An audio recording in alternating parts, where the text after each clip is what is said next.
कल लुधियाना में कांग्रेस के उम्मीदवार द्वारा जो है वो रोड शो किया गया था रणजीत की तरफ से, तो वहाँ पे एक सफारी गाड़ी मिली है उसी शो के दौरान, जिसमें काफ़ी सारी शराब की बोतलें पड़ी हुई थी और कुछ लोगों से पूछताछ भी की जा रही थी। बिल्कुल की जानी चाहिए। किसी की गाड़ियाँ देखिए, वो तो किसी सड़क पे किसी की मिली होगी।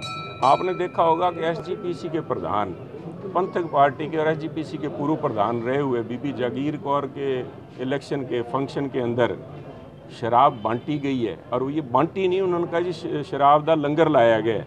मैं समझता हूँ ऐसे लोगों को पंजाब की जनता सबक सिखाएगी।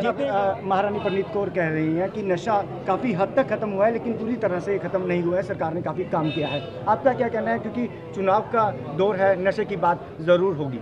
बिल्कुल होगी। यहाँ तो आप देखिए, ये यहाँ पे आपकी बॉर्डर के ऊपर जम्मू कश्मीर छन्नी बेली जगह पे देखिए, जब यहाँ से भगा दिए गए, मैंने शुरू में कहा था कि कैप्टन साहब की सरकार आते या कन्हैया रेल में या कन्हैया जेल में। देखिए, जो उस किस्म के व्यापारी थे जो धंधा करते थे, वो या तो जेलों के अंदर है या छोड़ के चले गए। कोई जम्मू कश्मीर चला गया, कोई चन्नी बेली चला गया, कोई वहाँ आज कांडला से आती हुई सप्लाई पकड़ी गई है।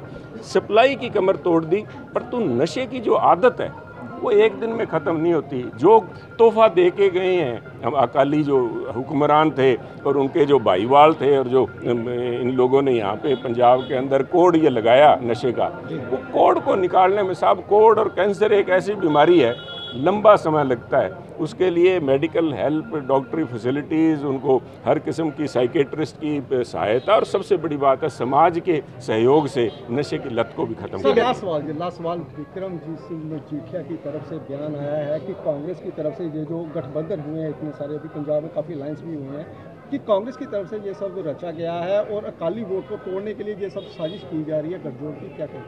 मैं कहता हूँ विनाश काले विपरीत बुद्धि। अगर समझदार लोग होते तो देखते कि ये जो अकाली हैं, जिनको टकसाली अकाली कहते हैं, अपना जो माँ पार्टी थी, पेरेंट पार्टी थी, उसको छोड़ के क्यों गए। ये इन्हीं लोगों का अहंकार है जो आज ये बयान दे रहे हैं और इनको टकसालियों को नकली अकाली बता रहे हैं। कल तक इन्हें अपने पिता समान कहा करते थे, आज उनको नकली बता रहे हैं। तो मैं समझता हूँ उन्हें अपने अंदर झांकना पड़ेगा, और अपनी कमजोरियों को जब तक नहीं देखेंगे, मैं समझता हूँ अभी तो ये भी एक ट्रेलर ही है। ये जो ब्रह्मपुरा साहब ने, शेखवा साहब ने किया है, ये भी एक ट्रेलर है।